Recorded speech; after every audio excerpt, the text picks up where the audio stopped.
नमस्कार, मैं हूं आपके साथ प्रदीप आजाद और इस खास पेशकश में आपका स्वागत है। राजस्थान की राजनीति में इस वक्त काफी कुछ चल रहा है, कुछ बाहर कुछ अंदर। विधानसभा में हंगामा, नेता अपना दर्द बयां कर रहे हैं, अपनी अपनी बातें कह रहे हैं, पक्ष विपक्ष आमने सामने भी है। मुद्दे उठ रहे हैं, मुद्दों पर सवाल भी उठ रहे हैं, तमाम तरह की चीजें हैं। लेकिन अब ये कि जो भी कुछ हो रहा है राजस्थान की राजनीति में इस वक्त, वो आखिर कहां तक चलने वाला है। नेताओं के जो लगातार सुर बदल रहे हैं वो भी लोगों की नजरों में है। जिस तरीके से सीएम सलाहकार संयम लोढ़ा ने आज सरकार को भी घेरा, कई मुद्दों पर उन्होंने सवाल भी उठाए, बजरी की दरों पर भी उन्होंने बात की, उन्होंने बुलडोजर चलाने पर भी बात की, सवाल उठाए और सीधे तौर पर यह भी कह दिया कि अगर फिर कोई पेपर लीक हो गया तो फिर सरकार को पानी पिलाने वाला आगे आने वाले वक्त में कोई नहीं रहेगा। कई तरह की चीजें हैं। लगातार पिछले कुछ दिनों में जिस तरीके से राजेंद्र गुढ़ा के सुर भी बदले, कई दूसरे नेताओं के भी सुर बदले, तो कहानी और सवाल सीधा सा केवल ये कि आखिर कौन कहां जा रहा है, कौन किसका क्या मत है। क्योंकि सियासत में अक्सर कहा भी जाता है कि ऊंट किस करवट बैठ जाए, कौन किसके पाले में चला जाए, कुछ कहा नहीं जा सकता। और आज इसी मुद्दे पर चर्चा होगी, समझने की कोशिश करेंगे कि आखिर कांग्रेस में और सरकार में चल क्या रहा है।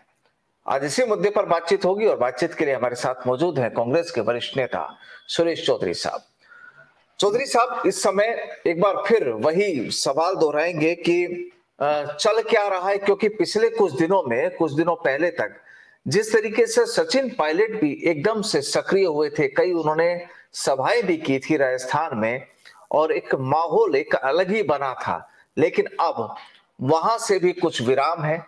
इधर विधानसभा में भी जो शोरगुल हो रहा है कई मुद्दों को लेकर, क्या मानते हैं कि क्या कहानी होने वाली है अब?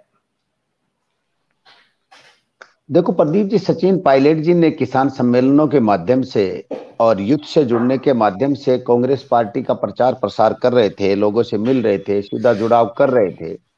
माननीय मुख्यमंत्री जी, प्रभारी जी और अध्यक्ष जी भी चारों तरफ घूम के और राजस्थान में कांग्रेस जनों को जोड़ने का और पार्टी को मजबूत करने का काम कर रहे थे। तो चल क्या रहा है, हो क्या रहा है, वो सब आपके सामने है। विधानसभा चल रही है। विधानसभा में जिस रूप से बीजेपी, भारतीय जनता पार्टी विपक्ष में की पार्टी है और विपक्षी पार्टी को जो अपना विपक्ष का धर्म निभाना चाहिए, उस धर्म को निभाने में कहीं न कहीं वो कमजोर पड़ रही है। सड़क पे वो चलना नहीं चाहते, सड़क पे संघर्ष करना नहीं चाहते, सड़क पे जनता की बात उठाना नहीं चाहते।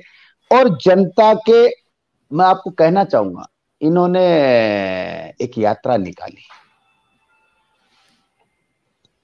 यात्रा का मैं नाम तो भूल गया, क्या नाम था? बीजेपी की जनाक्रोश यात्रा निकली। और बीजेपी के जनाक्रोश में जब वो जनता के पास गए तो जनता ने कहा, भाई जनाक्रोश तो केंद्र की भाजपा सरकार के खिलाफ है। महंगाई आपने बढ़ा रखी है, तेल के पैसे आपने बढ़ा रखे हैं, स्टेट को पैसा देना चाहिए, वो जीएसटी के माध्यम से आप देना नहीं चाहिए चाहते। स्टेट गवर्नमेंट को जो रिलीफ का पैसा आपको केंद्र सरकार के माध्यम से भेजना चाहिए, वो भेज नहीं पाते। पानी के ऊपर आप बात करना नहीं चाहते, ईस्टर्न कैनाल की बात आप करना नहीं चाहते। तमाम बातों को लेकर जनता उनके सामने आक्रोशित हुई। इन्होंने कहा, इनका नेता चालू हुए थे 10 लाख शिकायतों से, और 10 लाख शिकायतों से एक दिन मैंने एक नेता की बात सुनी थी, उसने कहा 24 लाख शिकायतें आई। प्रदीप जी, अपन 24 लाख शिकायतों का, एक शिकायत के अंदर 4-5 पन्ने होते हैं। 24 लाख की जगह अपने को यूं मान लें कि करोड़ों में पन्ने हो गए, उनके कई ट्रक भरते हैं। वो भी कोई बात नहीं, मैं तो ये मानता हूं कि जनता ने इनको शिकायत की तो वो शिकायत सरकार के पास पहुंचानी चाहिए थी। सरकार ने जो ये जनता के पास गए, शिकायतें लेके आए, जनता सरकार को वो शिकायतों का पुलिंदा देते, सरकार उस पर काम नहीं करती तो ये अपनी बात उठाते। लेकिन न शिकायत इनके पास, न जनता से जुड़ाव इनके पास, न जनता से सीधा बात करना। ये तो ये चाहते हैं कि अपन बोलते रहो। लेकिन अब इनके समस्या हो गई, चुनाव में बच गए 11 महीने, जनता के बीच में ये 4 साल और 1 महीने गए नहीं, तो ये फटाफट। और सबसे बड़ी बात है कि इनमें आपस में प्रतिस्पर्धा है, कौन सीएम का उम्मीदवार, 10-12 सीएम के उम्मीदवार हो रहे हैं। तो बीजेपी के अंदर ही अंदर जो फुटपाल मची हुई है, उसको ये दुष्प्रचार ये करते हैं कि कांग्रेस के अंदर ये हो रहा, कांग्रेस के अंदर ये हो रहा है। कांग्रेस की जनहित की योजनाएं हैं, जनहित की योजनाओं के माध्यम से हम चुनाव लड़ेंगे। और जैसे भारत जोड़ो यात्रा निकाली और वो कल समापन हो गई, भारत जोड़ो यात्रा के माध्यम से मैं आपके चैनल के माध्यम से कहता हूं कि भारतीय जनता पार्टी में ऐसा कोई नेता है क्या जो 4000 किलोमीटर और 150 दिन के लगभग पैदल चलने को और जनता से सीधा जुड़ाव करने को और जनता की सीधी बात सुनने को तैयार, ऐसी यात्रा निकालने के लिए कोई नेता है क्या तैयार? लेकिन छोड़ो, ये सब बातें भी छोड़ो। आज विधानसभा में बात चल रही है, एक विधायक हाईकोर्ट जाते हैं, विधायकों के इस्तीफे के ऊपर इशू पे बात करते हैं। मैं कहता हूं कि संयम लोढ़ा जी नियम 157 के तहत विशेषाधिकार हनन का प्रस्ताव लाए। भाई, जब आप उस सदन के सदस्य हो तो आप अपनी बात सदन में रखो। मैं आज जो आदमी सदन का सदस्य नहीं है वो हाई कोर्ट जाए या किसी भी कोर्ट में जाए, न्यायपालिका में जाए तो समझ में आता है, जनहित की बात लेके जाना समझ में आता है। लेकिन विधायकों को इस्तीफा देने का अधिकार भी है, उसका लेने का अधिकार भी है, उसके कौन से परफॉर्मेंस में इस्तीफा देना चाहिए, क्या करना चाहिए, ये अधिकार सब विधानसभा के नियमावली में, सिस्टमों में, कानून में, कायदे में सब है। विधानसभा अध्यक्ष को इस चीज को सारी को देखना है। लेकिन इस इस्तीफे के लिए वो कोर्ट में जाते हैं। अरे भाई, कोर्ट में क्यों? आप विधानसभा सत्र आया है ना, इस विधानसभा सत्र में उठा दे, बात करते, सारी करते। तो इसलिए ये सब चीजें नियम कानून कायदे से चलने वाली चीजें है। सब कुछ जो हुआ है अब वो नियम कानून कायदे का है। ये इस्तीफे का जो भी प्रकरण है, ये हमारी पार्टी का इंटरनल प्रोग्राम है। अखबारों के माध्यम से, आपके माध्यम से सबसे हमने कह दिया कि हमने इस्तीफे दिए थे, ले लिए। तो इन बातों से करने से कोई मतलब नहीं। आज विधानसभा चल रही है, भारतीय जनता पार्टी अपना धर्म निभाए, वो इशू लेके आए, वो कोई बात करे। जैसे आपने अभी बताया, संयम लोढ़ा जी ने कहा कि भाई बजरी की रेटें कम करो, नहीं तो अपन सरकार जब चुनाव में जाएंगे तो अपने को तकलीफ होगी। दोबारा कोई पेपर लीक नहीं हो, इस पे ठोस कार्रवाई करो, नहीं तो अपने तकलीफ होगी। तो जनहित की बात करें, जनहित के ऊपर बहस करें, जनहित को लेके विधानसभा में के सत्र में वो अपनी बात रखें, समझ में आता है। लेकिन ये बातें वो बातें लेके चलते हैं जिन बातों का कोई लेना न देना कुछ है नहीं। लेकिन सर, अभी जो अगर राजनीति की, राजस्थान की राजनीति की बात करें तो जिस हिसाब से पिछले कुछ दिनों में जो एक माहौल बिल्कुल अलग थलग बना था, रंधावा जी ने भी यहाँ पर मीटिंग ली थी, डोटासरा जी ने भी अपने एक बयान में कहा कि 200 की 200 सीटें कांग्रेस की आ जाएगी।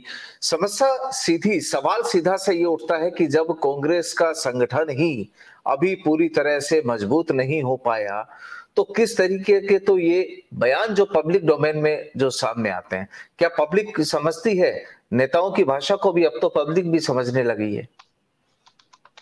नहीं, देखो, मैं ये बताऊं कि आपने संगठन की बात कही, बिल्कुल हम संगठन में ये भी हमने एक साथ सारे संगठन भंग कर दिए थे। उसके बाद में जो नई नियुक्तियां हुई उसमें देरी हुई, ये बात सत्य है। लेकिन आप ये देखो कि कुछ महीने भर से, जब से रंधावा जी आ रहे हैं, लगभग हमारा 300 से ऊपर ब्लॉक अध्यक्षों की नियुक्ति हो गई और 1000 के लगभग हमारे मंडल की नियुक्ति हो गई।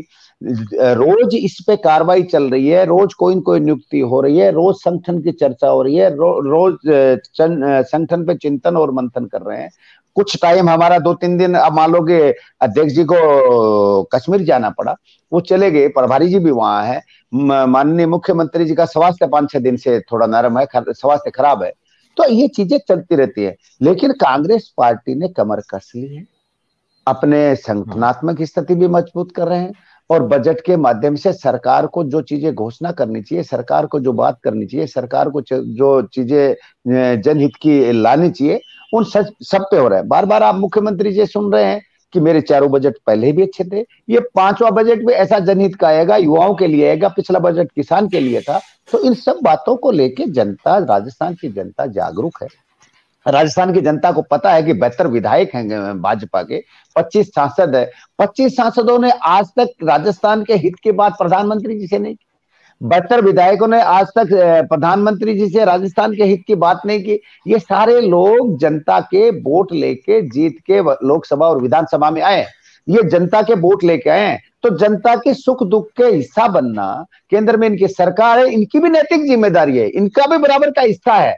तो इसलिए ये जो बात करे और जनता से केवल ये बवंडर बना के, केवल आध्यात्मिक धार्मिक बातें करा के, धर्म के आधार पे कोई बात करके, और ये चाहते हैं कि हम सत्ता में आ जाएंगे, अब वो बात बहुत दूर हो चुकी है।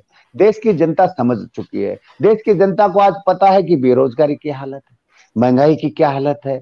आज देश के अंदर पूरे में जिस रूप से भाईचारा, इस देश में सभी धर्मों की गंगा जमुना संस्कृति थी, उन सब पे स्वतंत्र संस्थाओं को खंडित कर देना, स्वतंत्र संस्थाओं को पंगु बना देना, तो ये सारी चीजें देश का आम आवाम, वो पहले वाली बात नहीं है कि एक दूरदर्शन चैनल चलता था और वो भी वही बात बोलता था जो सरकार की आवाज होती थी। आज के दिन पूरा, चाहे सोशल मीडिया ले ले, चाहे प्रिंट मीडिया ले ले, चाहे इलेक्ट्रॉनिक मीडिया ले ले, इससे आदमी अब हर घंटे, हर मिनट, हर सेकंड अपडेट हो रहा है। तो इसलिए हम जनता के जनहित की योजनाओं के अनुसार काम कर रहे हैं, आगे भी करते रहेंगे। और हम ये देश अखंड एक और कैसे रहे, सब धर्मों का समावेश कैसे रहे, ये भारत देश की जनता खुश और प्रसन्न और कैसे रहे, इस देश में रोजगार के संसाधन कैसे रहे, इसके लिए तमाम हमारी विपक्षी पार्टी के नाते जो बात होती है वो बात हम रखते हैं। आज इनको पुनः बात लंबी हो जाएगी, लेकिन मैं कहना चाहूंगा कि जिस टाइम पे मनमोहन सिंह जी गए थे तो 450 रुपए सिलेंडर के, आज ये 1100 रुपए में सिलेंडर बेच रहे हैं। गैस सस्ती हुई है। आज मनमोहन सिंह जी के टाइम पे 55 और 60 रुपए में डीजल पेट्रोल था। आज मनमोहन, इनका जो कच्चा तेल क्रूड ऑयल के रूप में आता है, वो तेल आ रहा है $68 पर बैरियल। उस टाइम पे आता था $120 से $130, एक बार तो $140 तक पर बैरियल हो गया था। लेकिन आज के दिन तेल बिकना चाहिए 45 रुपए, ये बेच रहे हैं 100 रुपए। तो देश की जनता समझ नहीं रही है।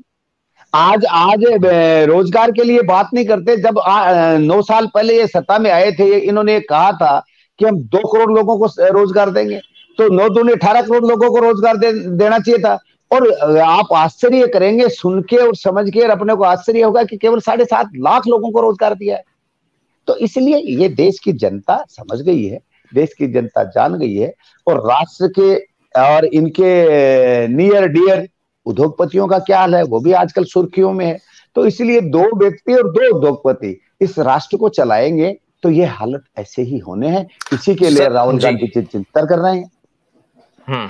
एक तो हाथ से हाथ जोड़ो अभियान शुरू हुआ है, तो क्या लगता है कि हाथ कितना मजबूत हुआ होगा? और दूसरा कि राजस्थान में अब चुनाव को लेकर किस तरह की तैयारियां और कांग्रेस कहां पर?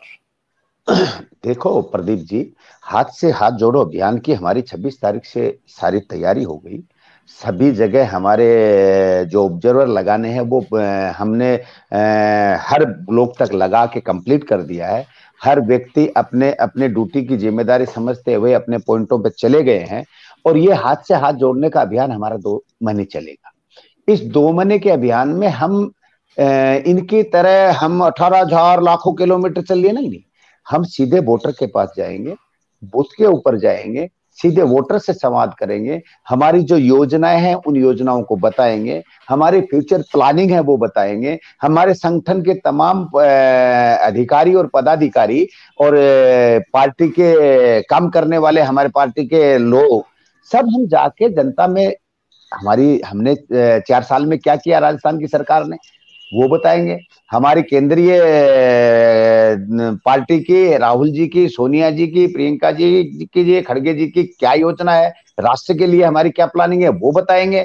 और हमारा संगठन भी मजबूत करेंगे। हम सत्ता के माध्यम से जो जन सेवा की वो भी जनता को बताएंगे।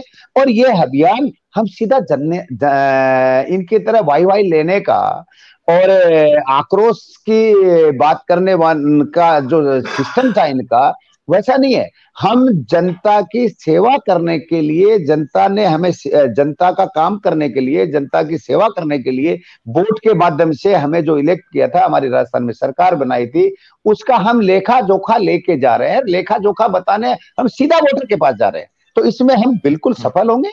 और जिस रूप में मुख्यमंत्री जी हों, चाहे हमारे पार्टी के अध्यक्ष गोविंद डोटासरा जी ने हो, सब जो हम कह रहे हैं, हम एक टारगेट बेस लेके चल रहे हैं कि हमें 23 में ये टारगेट अचीव करना है, और उसी के अनुसार हमारी रणनीति बना के और हाथ से हाथ जोड़ो अभियान के तहत हम जनता के बीच में जा रहे हैं। तो आखिरी सवाल, सचिन पायलट जो राजस्थान में जो चल रहा है, जो जंग, सियासी जो जंग चल रही, क्या खत्म होने की उम्मीदें हैं, या एक साथ ही रहने की केवल बातें रहेंगी, या कुछ होगा, कुछ नया, कुछ कलेवर नजर आने वाला है? देखो, मैं प्रदीप जी आपको बार बार कहता हूं कि ये कोई राजनीतिक पार्टी होती है, इसमें कोई भी नेता है, ये कोई साधु संतों की जमात तो नहीं है। यहां हर आदमी को पद प्राप्त करने की, ओहदा बढ़ाने की, जिस सीढ़ी से हो उस सीढ़ी से ऊपर जाने की सबको लालसा होती है। और वो हो भी क्यों नहीं, हर आदमी को होती है। एक जाएगा दूसरा आएगा। तो सचिन पायलट जी पार्टी के लिए आपने कहीं एक शब्द पार्टी के खिलाफ सुना क्या? तो इसलिए वो पार्टी का प्रचार कर रहे हैं, पार्टी के लिए काम कर रहे हैं, पार्टी के लिए सभाएं कर रहे हैं, किसान सम्मेलन कर रहे हैं, छात्रों का, यूथ का सम्मेलन कर रहे हैं। और ये जो लग रहा है सचिन पायलट जी काम पार्टी में यूं ही इसी जोश और खरोश के साथ काम करते रहेंगे। माननीय मुख्यमंत्री जी भी काम कर रहे हैं, प्रदेश कांग्रेस कमेटी के अध्यक्ष काम कर रहे हैं, और तीनों को क्या काम और क्या करना है, क्या जिम्मेदारी है, ये हमारा हाईकमान देता है। हाईकमान जिस दिन जिस व्यक्ति को और जिम्मेदारी देना चाहेगा वो देगा, और जिसका जिम्मेदारी से दूसरी जिम्मेदारी लगेगा, इस जिम्मेदारी से मुक्त करेगा तो करेगा। इसलिए ये हमारा किसको क्या करना है, ये जिम्मेदारी हाईकमान की। लेकिन सर, सवाल ये है कि उनके चाहने वालों के, जो पायलट को चाहते हैं, उनके समर्थक और उनके चाहने वालों का सवाल ये कि जिम्मेदारियां और तमाम चीजें तो ठीक है आप दीजिए, लेकिन उसके रिजल्ट में भी कोई तो दूसरी जिम्मेदारी दीजिए। ये उनके चाहने वालों का सवाल है। नहीं, बिल्कुल। देखो, मैं बताऊं आपको, किसी भी प्रशंसक को ये इच्छा होती है, एक दल के अंदर भी एक गुट होता है, एक व्यक्ति के लोग प्रशंसक अलग होते हैं। मुख्यमंत्री जी के मतलब हमारी पार्टी में मुख्यमंत्री जी के प्रशंसक भी हैं, तो सचिन पायलट जी के भी प्रशंसक हैं, तो गोविंद डोटासरा जी के भी प्रशंसक हैं, और भी नेता हैं उनके भी प्रशंसक हैं। तो प्रशंसक की एक इच्छा होती है कि मैं जिस नेता को पसंद करता हूं वो नेता शीर्ष कुर्सी तक पहुंचे, इसमें बुराई क्या है? इच्छा रखते ही है ना। तो बिल्कुल, तो मिलना चाहिए कुछ ना कुछ सचिन पायलट को अब तो, कम से कम, क्योंकि अब ज्यादा वक्त तो रहा नहीं है, अभी भी नहीं मिला तो फिर शायद क्या होगा। देखो प्रदीप जी, हमारी पार्टी के जो केंद्रीय नेतृत्व है, हाईकमान है, उस हाईकमान को तय करना है कि सचिन पायलट जी को क्या जिम्मेदारी देनी है। और सचिन पायलट जी स्वयं भी बार बार कहते हैं कि भाई मैं पार्टी का काम कर रहा हूं, पार्टी के दिल, आज भी उनको स्टार प्रचारक है, आज भी उनको स्टार प्रचारक बनाया है, और आज भी जहां उनको पार्टी जिम्मेदारी देते हैं वो काम करते हैं, जाते हैं। माननीय मुख्यमंत्री जी को भी जो पार्टी जिम्मेदारी देती है वो काम करते हैं। हमारे पार्टी के अध्यक्ष हैं, उनको भी, प्रदेश अध्यक्ष डोटासरा जी को भी जिम्मेदारी दे रखी है, वो काम करते हैं। तो जो नेतृत्व जिम्मेदारी देगा, जिस चीज की नेतृत्व जिम्मेदारी देगा, वो काम सचिन पायलट जी करेंगे। और रहा सवाल की, देखो इसमें कोई बुरा नहीं है, आदमी जो एमएलए है उस एमएलए को मंत्री बनने की भी इच्छा रखता है, वो एमएलए मुख्यमंत्री बनने की भी इच्छा रखता है। संगठन में होता है वो सचिव, सेक्रेटरी है तो महासचिव बनना चाहता है, महासचिव है तो उपाध्यक्ष बनना चाहता है, उपाध्यक्ष है तो चाहता है मैं अध्यक्ष बनूं। तो ये प्रतिस्पर्धा होनी चाहिए, ये हेल्दी प्रतिस्पर्धा है, ये होनी चाहिए। जिस पार्टी में ये जागरूक हेल्दी प्रतिस्पर्धा होगी वो पार्टी जागरूक होगी, वो अपने लोगों को मोटिवेट करेगी, अपने प्रशंसकों को आगे बढ़ाएगी, अपने प्रशंसकों को जागरूक रखेगी। तो हम सब मिलके, और पार्टी सबका ध्येय एक है कि 2023 में राजस्थान में पार्टी पुनः सत्ता में रिपीट हो, 2024 में बीजेपी का कुराज जो चल रहा है, कुशासन जो चल रहा है, गुंडागर्दी का जो चल रहा है, महंगाई चरम पे है, बेरोजगारी चरम पे है, देश की सुरक्षा की स्वतंत्र संस्थाओं खत्म करने का काम कर रहे हैं, संविधान पे भी चोट आ रही है। तो इन सब बातों को लेके हम 2024 में बीजेपी को केंद्र से बाहर करें और राजस्थान में हम पुनः सत्ता में आए, इसके लिए सब लोग मिलकर काम करें। चलिए, बहुत बहुत शुक्रिया चौधरी साहब से बातचीत के लिए, और उम्मीद करते हैं कि राजस्थान की राजनीति में आने वाले दिनों में कई वो चीजें भी नजर आए जो कम से कम जनता जनार्दन के लिए काफी एक अच्छे पॉजिटिव वे में रहे और महफूज के हिसाब से भी जनता के लिए रहे। बहुत बहुत शुक्रिया, नमस्कार।